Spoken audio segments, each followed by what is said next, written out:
Hey everybody, my name is Jen Stovall. I am a community herbalist and health educator. Just a little background about me. I have a school in Marshall, North Carolina with Janet Kent and Dave Meesters.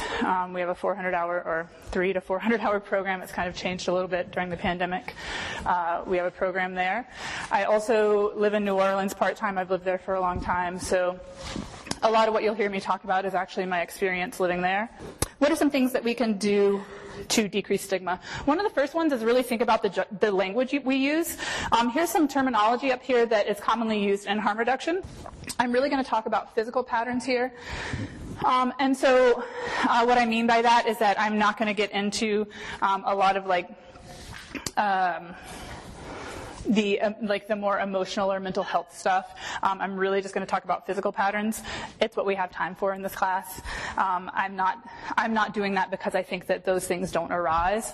I am just doing that because this is what we have time for, and this is like the focus of the class today. But I want to acknowledge that that stuff arises as well. Okay, so the first one that I'm going to talk about is alcohol. So I'm going to talk about alcohol, I'm going to talk about opiates, and I'm going to talk about stimulants. So alcohol can often be an insidious one because it's legal. It's like a big part of American culture. And so it can definitely be like a bit insidious one sometimes. But I just want to mention a little bit about how alcohol is absorbed and metabolized in the body.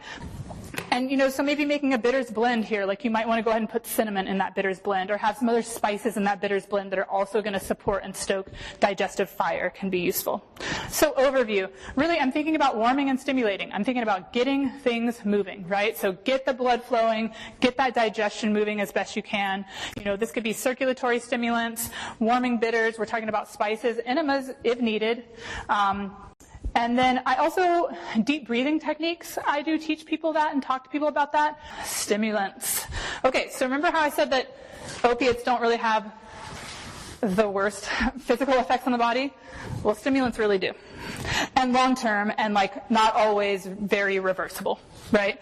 And so that's also scary because I was having a conversation with somebody else here who does harm reduction work in the city here, who's doing really great work, just about the lack of resources for stimulant users, right? There is a lot of focus on resources for people who use opiates these days. And there's a lot of campaigns, there's a lot of focus on it. But there's a lot less for stimulants, right? And